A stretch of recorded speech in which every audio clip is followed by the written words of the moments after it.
Hey guys, welcome back to another video. Today we're going to be replacing the rear brake pads and rotors on a 2008 E350. Before you lift the car, make sure you loosen up all 5 of the lug nuts. These are 17mm. If you have an impact wrench like this, you can raise the car and then remove the wheels while it's in the air.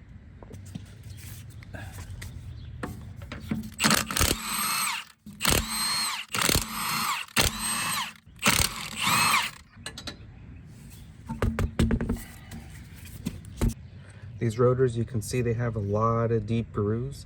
Something like this you do want to replace, so you don't want to reuse this, even if it's within specification.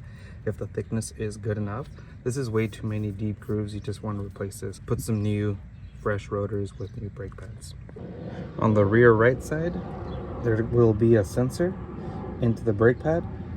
The rear left won't have a sensor, so it's only on one side. Here's what we will be using: 2 rotors, 1 sensor, and a set of brake pads. I'll go ahead and put the part numbers for the rotors and sensor as well. The first thing to do will be to retract the piston back into the caliper. I use a flathead screwdriver to get in here and push it back. So I start just prying back, and then once I get enough on this side, I'll push the caliper on over. That'll give me space to pry on the back side of the pad and go the rest of the way. Then we're going to undo the caliper bolts. You have one right here and another one further down, right there. These are T40 caliper bolts. This is what it looks like. The torque's 40.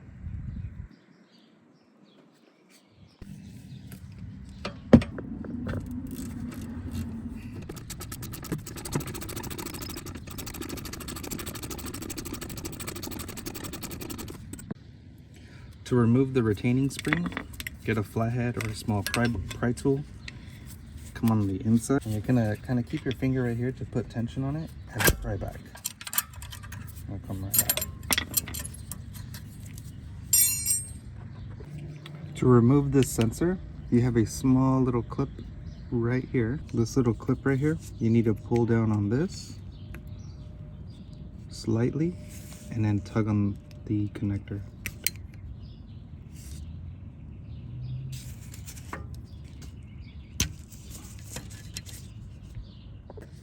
And once you have unscrewed the T40s, you need to come in here and pry on the bolt a little bit to pull it away from the bracket.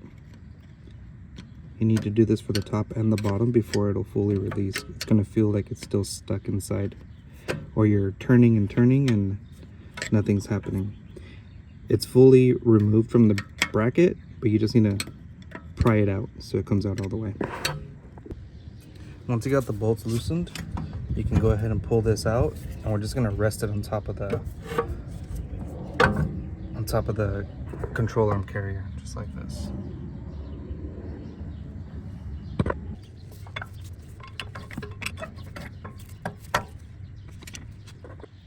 Now we need to remove the caliper bracket. This is held on by 2 18mm bolts in the back, one here and one right there. You gotta remove those.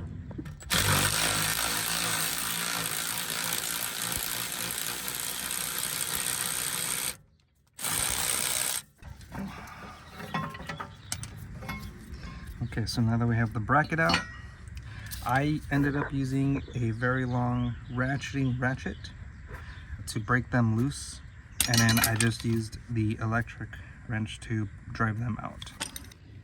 The rotor is going to have a T30 Torx right in here. Now this bolt can be really hard to remove. If you don't have an impact wrench, something like this, to put some good torque on here and get it broken loose, and you're going to do this by hand. Before you remove the caliper, before you remove any of the brakes, this is the first thing I would do if you don't have something like this. The reason being is you want to put the e-brake on, have someone step on the brake, and then try to crack this loose. because then otherwise the rotor will spin on you and you'll never get this out. So that is only done if you still have the caliper, the brakes, everything over here still assembled. So if you don't have this, remove this first before you do anything else, because if you have an impact wrench, it's a lot easier to just give it a little bit of torque and it'll come right out. It's a lot harder to do this by hand without anyone stepping on the brake. Now chances are your rotors are gonna be stuck. Put on one of the lug bolts into the hole, not a lot, just a few threads, and then with a hammer or something like this, like a little small sledgehammer, you're gonna tap on the sides to break apart all the rust that's built up in here.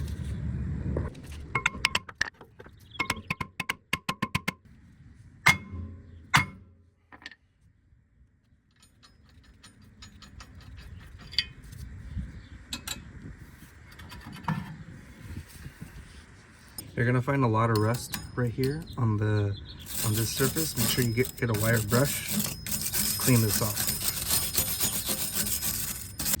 A more efficient way to do this is to grab a wire wheel on a drill.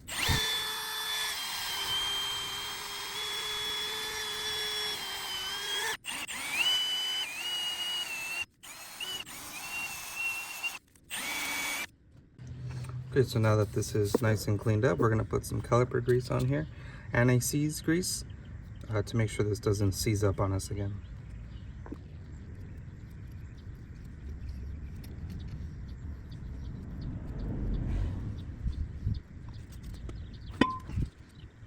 Now make sure your rotor, see this tiny little hole where we removed the T30 from? Line up the rotor so that T30 hole goes right there as well.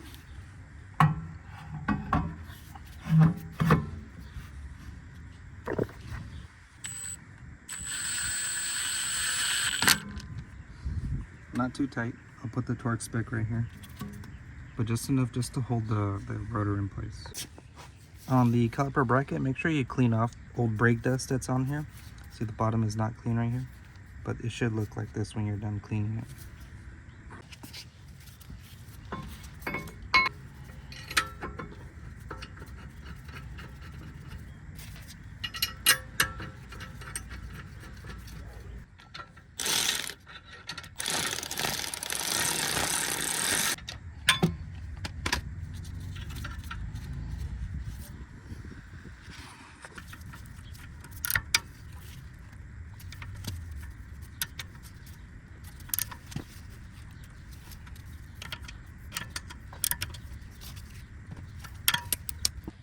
So I found the brake piston didn't go in all the way.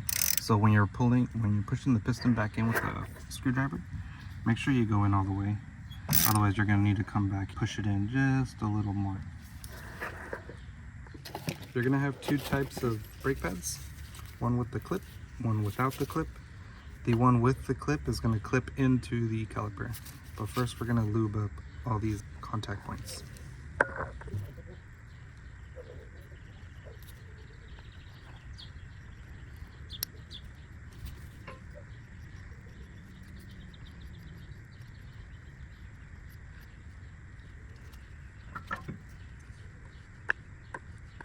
Next, we're going to remove these guide pins, and this is just so we can clean them up and lube them. Little tug and they'll come right out. We're going to lube and clean these.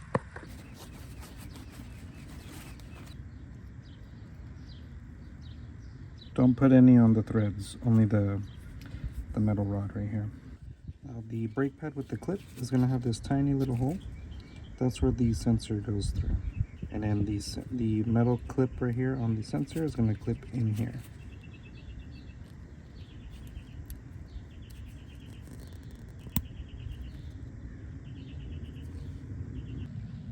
Now we'll feed this through.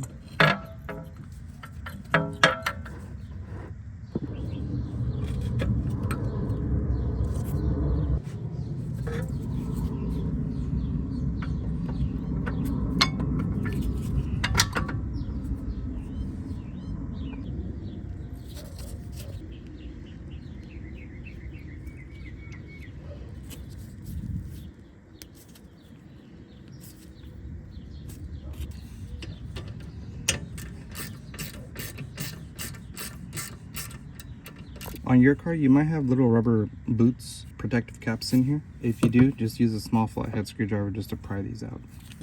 Now this little clip can be a little tricky to put back in, but here's the way to do it. You position it like this, so this little ear is contacting the caliper, same thing on this side.